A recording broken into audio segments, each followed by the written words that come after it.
What's up, guys? This is Fran here with Audrey, who, if you don't know, she is a huge Zelda fan. She's written tons of articles, right, Audrey? It's true. I bleed Zelda. Yes. Audrey Drake. Look it up on IGN. She's awesome. There's actually, I feel like a ton of info in this, There's a ton of new stuff that we've gleaned from this trailer, so it's very exciting. So yeah, let's scroll right back to the beginning and not get too far into this. This door is probably the first thing we want to look at. What we have right here is this door, and it looks like it has sort of a bird-like symbol on it, which is very similar to the bird symbol on Link's Hylian shield, which you can see right next to it. We don't know if this means that there's any correlation between the sort of Sky Temple area and Hyrule, but it's definitely something to think about. But we have pointed it out, so now think about it. Exactly. Well, you see the jewels at the bottom, right, at the beginning of this. Yeah, it looks like it's showing off the Motion Plus gameplay, which the entire trailer is pretty much showing off. Seems very focused on that. This looks like a little mini puzzle to get into the door where you sort of slice vertically or horizontally, trying to hit wherever that jewel lands. Yeah, so it's just like a little mini puzzle, and they showed something similar to E3, right? You made the eye dizzy.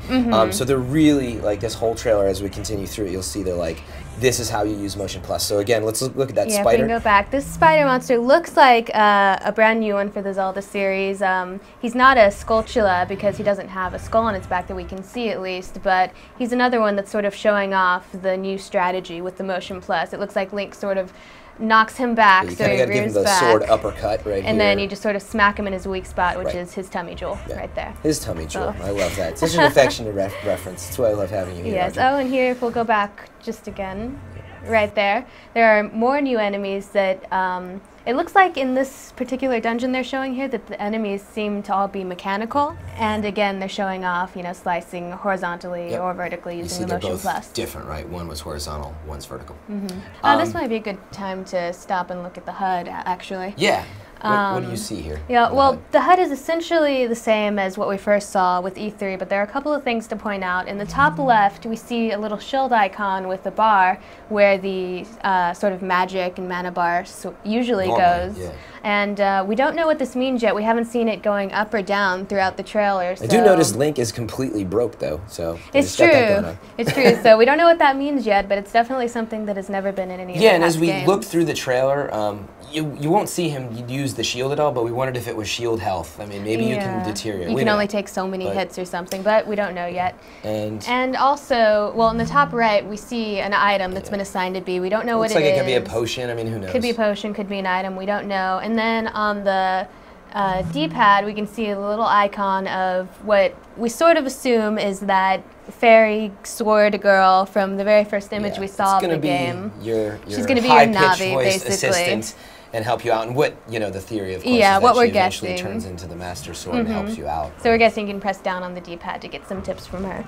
This trailer really shows off that it's a return to a more sort of strategic, old-school style of gameplay where every enemy looks like they have a different strategy for defeating them. And scroll back to the lava guy real fast. It's super simple here, but you would assume he's blocking this with his shield, but if you watch what happens, he swipes at it with the sword and you're actually able to take it out, which I thought was a neat difference in normally you'd have to block it. Yeah, it's cool. It's just like in when Link fights Aghanim in A Link to the Past, or when he fights Ganon in Ocarina, where you sort of hit the blast back at him. But in this case, you're just taking it down. But I mean, the point is that, again, they're saying, like, use your sword. Use your sword in different ways, And same thing here. What are you seeing happening? Here you're seeing that he's cutting up this little sort of post or shield that this monster's holding up, and if you look closely you can see that it's cutting in exactly the direction that he's slicing. So depending on the angle you're holding it, and we think this is going to cut up in different uniquely. ways. And as they segue into the next frame with the bamboo into the next scene, you can see they're pretty much trying to show you, like, oh, we can detect the angle of the sword, and here's a mini game to also show that. You can see it looks like in this mini game you're going to try and cut the piece of bamboo into as many pieces as you can, because there's a little counter going up. So keep moving on here.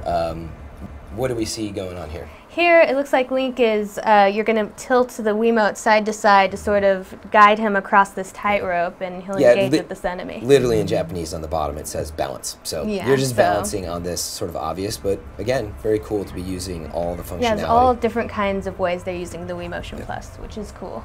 Here is a new item, which everyone already saw at E3. It's like this flying beetle item, sort of like the hawk in Twilight Princess. You can control where he goes and pick up items. Here's a rupee on top of that statue there that you can probably only get using that item. Yeah, I mean, it just seems they're showing, you're going to also navigate around. You can almost see this goes in a circle. You'll be scouting out and playing with it. Here are the Lizalfos from Zelda 2 and from Ocarina. Lizalfos. Yes.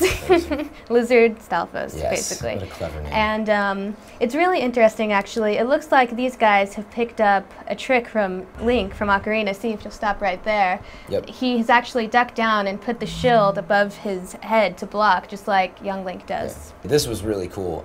At least I thought it was, because again, really showing off they want to use the Motion technology. You can see that you can twist the Wiimote all around, basically trying to find the correct way to put this little piece into the door to open it. And pause on it. You can even see right here, right? You can see the icon where it's moving just as you move the Wiimote. Yeah, so you're going to be one-to-one, presumably, having to put this puzzle together, which is very cool. And here's a Stalfos who, it's interesting because I don't know if he has his other 2 arms wrapped around him, but it looks like eventually it's clear that this guy actually has 4 arms. Yeah, just keep playing the trailer for a second. What happens is, you're fighting this guy, he loses his arms. It'll come back to him in a few later frames from this, actually, right after this, and he's got more arms. He's got more arms. And then you see after this yet again, he's using all those swords to block you. And the point is here, like, it's a complex character. Yeah, right? It looks like an incredibly strategic enemy to go against. He's blocking from the top, from the side, from the bottom, so you're going to have to find that one sweet spot to get in there to take him down. So again, it's like, use the right angle of the Motion Plus and be good with that sword. And if we can go back... Yeah, let's go right to when we saw that weird dude, right? Yeah, they've shown a new character right here. There. There's no confirmation on who this character is yet, but one guess that we have is that he looks an awful lot like Vaati from The Legend of Zelda Minish Cap. He's got the same hair, the same pale face, he's got the sort of purple motif going on, which is Vaati's thing. So, which you'll see in just a few as well, that purple smoke. The purple smoke where he controls enemies with, and this would actually fall in line with what they're saying about this being early on in the Zelda timeline, because in Minish Cap it dealt with, it was probably the first game in the timeline. It dealt with the Master Sword and all that. So if this is really an origin story for the Master Sword, then that may very well be Vaati. Interesting speculation, but yeah, you can see that purple smoke again. He's kind of possessing this boss fight as you take it on. So. And in a second, we'll see him actually disappear, possibly to go into that big golden monster to take control of him. That's actually the end of the trailer for the most part, right here.